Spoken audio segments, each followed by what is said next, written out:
मैं अपनी बातों की शुरुआत एक छोटी सी कहानी से करना चाहूंगा। एक जंगल में भयानक आग लगी। उस आग की चपेट में सारे बड़े छोटे जानवर आ गए। इतनी भयावह आग जो बुझने का नाम न ले और कोई युक्ति भी न नजर आ रही हो। ऐसे में उस जंगल की आग को न बुझता देख सभी छोटे बड़े जानवर पलायन करने लगे, लेकिन उसमें से एक छोटी चिड़िया पलायन नहीं की। वो अपनी चोंच से बूंद बूंद पानी ला करके उस आग में डालने लगी। डालते रही। इतने में जानवरों ने माखौल उड़ाया, खिल्ली उड़ाई। अरे चिड़िया तू इतनी सी छोटी है और ये इतनी भयावह आग, तुम ये क्या कर रही हो? चिड़िया ने जो जवाब दिया वो हमें प्रेरित करता है। चिड़िया ने कहा कि मैं अपना काम तो कर रही हूं, और जब इतिहास लिखा जाएगा तो उस इतिहास के अक्षरों में मेरा नाम गद्दारों में शामिल नहीं होगा। मेरा नाम गद्दारों में शामिल नहीं होगा। मैंने अपना काम बखूबी किया है, तुमने न किया हो वो तुम्हारे हिस्से की बात है। साथियों, अभी हम लोगों ने पिछले 4 सालों से लगातार यह कार्यक्रम लगाना शुरू किया है, और इन 4 सालों के दरमियान बहुत से अपने मूल निवासी समाज के लोगों के साथ मिलना जुलना हुआ है। अभी कल ही मैं एक साथी से मिला, उनसे आग्रह किया इस मूल निवासी समारोह में आने का। उन्होंने ये कहा कि अरे क्या होगा इसमें आकर के, क्या होगा, जो होना है तो होगा ही। यही चिड़िया और आग की कहानी, यही जंगल की कहानी है कि हम कहने को तो संख्या में 85% हैं, लेकिन जब एक मंच पर आना हो तो नाना प्रकार के बहाने बनाते हैं। लेकिन यहाँ पर स्पष्ट कर दें कि उन 85% में भी यदि 10% जागरूक और बौद्धिक और जिंदा लोग रहे तो क्रांति आंदोलन को रोकने में कोई कसर नहीं होगा। उसको रोकने कोई नहीं रोक सकता है, उस क्रांति को कोई नहीं रोक सकता है। आज जो हम लोग यहाँ उपस्थित हुए हैं वह बामसेफ और इनके अनुषंगी संगठन मूल निवासी संघ, मूल निवासी विद्यार्थी संघ, मूल निवासी कर्मचारी कल्याण महासंघ के द्वारा चरणबद्ध तरीके से एक महाअभियान, एक महाआंदोलन चलाया जा रहा है, जो अपने संविधान को बचाने के लिए, उसको सुरक्षित करने के लिए, उसे सम्मान देने के लिए, उसका संवर्धन करने के लिए यह महाअभियान चलाया जा रहा है। और आज हम लोग इस नव वर्ष समारोह के बहाने उसी विषय पर चर्चा भी कर रहे हैं कि क्या हमें अपने संविधान के छत विछत हो जाने का एहसास है? क्या हमें अपने संविधान के खो जाने का एहसास है? शायद नहीं। हमारे वक्तागण आज इस मंच के माध्यम से यही बात करेंगे। आज जो मुझे इस कार्यक्रम में बोलने के लिए भार दिया गया है वो सिलसिलेवार तरीके से इस मूल निवासी संकल्पना और तथाकथित राजनैतिक आज़ादी जो हमें 1947 के बाद मिली, उसके तहत 2 शब्द रखने के लिए कहा गया है। जैसा कि संचालक महोदय ने भी बताया कि इस देश में अभी तक 2 ही ऐसे कानून की किताबें लिखी गई जिसके तहत यह देश संचालित हुआ चला। 1947 से पहले जो कानून थे उस कानून के बारे में हम सब जानते हैं। आज जितने भी यहाँ उपस्थित हमारे मूल निवासी समाज के लोग हैं, बैठे हैं, वे याद करें और बहुत ज़्यादा नहीं, अपनी 3-4 पीढ़ी पहले जाएं और यह याद करने की कोशिश करें कि उनके दादा परदादा आखिर क्या थे। तब हमें 1947 से पहले और 1950 में जो हमारा संविधान लागू हुआ डॉक्टर बाबा साहब भीमराव अंबेडकर के अथक प्रयास से, फिर हमें यह पता चल जाएगा कि हम किसकी बदौलत आज यहाँ पर उपस्थित हैं। साथियों, आज हम घरों में न जाने कितने पुस्तकें रखते हैं, धार्मिक, आध्यात्मिक, साहित्यिक, सांस्कृतिक, लेकिन क्या हम अपने अस्तित्व को सुरक्षित रखने की किताब संविधान रखे हैं? अपने से क्वेश्चन पूछिए कि हमारा जो अस्तित्व है, आज जो हम यहाँ एकत्रित हुए हैं, वो किस विधि के तहत हुए हैं, किस अधिकार के तहत हुए हैं, और वो अधिकार हमें किस पुस्तक से मिली है, किस ग्रंथ से मिली है। हमें पता चलेगा कि वो ग्रंथ सभी ग्रंथों से महान भारत का संविधान है।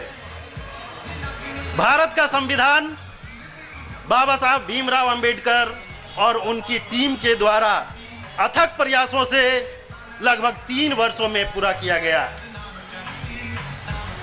और उस संविधान के माध्यम से हमें 22 भाग, वर्तमान समय में 12 अनुसूचियां और 395 अनुच्छेदों के साथ आज 124वां संशोधन विधेयक भी हम लोग देख चुके। इतना बृहद संविधान, इतनी सारी धाराएं, इतने सारे अनुच्छेद और इसमें निहित हमारे अधिकार, यही एक ग्रंथ है जिसे हमें अपने पास, अपने घरों में, अपने पूजा स्थलों में, अपने लाइब्रेरी में रखनी है। 1950 26 जनवरी को हमारा संविधान लागू हुआ और तब से अभी वर्तमान तक कितने इसमें संशोधन हुए और संशोधन भी कैसे कैसे, यह हम वर्तमान परिस्थिति में देख रहे हैं। वर्तमान में देखा जा रहा है कि किस तरह से संविधान के साथ खिलवाड़ हो रहा है। जब तक हम संविधान के अनुच्छेदों को नहीं जानेंगे, नहीं समझेंगे, नहीं पढ़ेंगे, तब तक हम उनके साथ हुए दुर्गति को नहीं जान सकते, नहीं पहचान सकते। छोटा सा उदाहरण लेकर के ही चले हम लोग। जैसा कि हमारे प्रदेश अध्यक्ष ने कहा कि हमें यह भी नहीं पता कि हम किस अनुच्छेद के तहत नौकरी में आए, किस अनुच्छेद के तहत उच्च शिक्षा में पहुंचे, किस अनुच्छेद के तहत प्रमोशन इन रिजर्वेशन आया, किस अनुच्छेद के तहत हमारे प्रतिनिधि जो सांसद और विधायक कहलाते हैं वो आए, शायद उनको भी नहीं पता। अनुच्छेद 15(4) और अनुच्छेद 16(4) ये क्रमशः शिक्षा और नौकरी में पर्याप्त प्रतिनिधित्व की बात करता है। पर्याप्त प्रतिनिधित्व, एडेक्वेट रिप्रेजेंटेशन, नॉट रिजर्वेशन। यहीं पर हम लोग भूल करते हैं। हमारे समाज के जो बहुत पढ़े लिखे लोग हैं वे भी रिजर्वेशन रिजर्वेशन रिजर्वेशन की बात करते हैं। ठीक उसी तरह जिस तरह भारत के जगह में हिंदुस्तान हिंदुस्तान, ठीक उसी तरह जिस तरह ओपन कैटेगरी को जनरल कैटेगरी यहीं पर भूल करते हैं। और हमने BS4 और ये जो बामसेफ जो प्रबुद्धों का संगठन है, प्रबुद्धों का मंच है, इस मंच के माध्यम से नाना प्रकार का क्लासेस लगाते हैं, कैडर क्लासेस, कॉर्नर मीटिंग, सम्मेलन, आयोजन, और इसके माध्यम से सही चीजों को बताते हैं। बहुत कम लोगों के पास सही चीजें जा पाती हैं हमारे समाज में, क्योंकि हमारे समाज के लोगों को पहले से ही बहुत सारी भ्रांतियों में बांधा गया है। तो जब तक हम सही चीजों को न समझे तब तक हम गलत चीजों का ही सपोर्ट करते रहेंगे, और सही चीज सही संगठन में ही हमें प्राप्त हो सकता है। सही चीज सही संगठन से ही प्राप्त हो सकता है। बरगलाने वाले संगठन आपको सही चीज नहीं बता सकते। आज हम वर्तमान समय में देख रहे हैं किस परिस्थिति से हमारा समाज, हमारा देश गुजर रहा है। हमारे नेताओं को ये भी पता नहीं है कि वो अनुच्छेद 330 और 332 के तहत क्रमशः सांसद और विधानसभाओं में जाने के लिए काबिल हैं।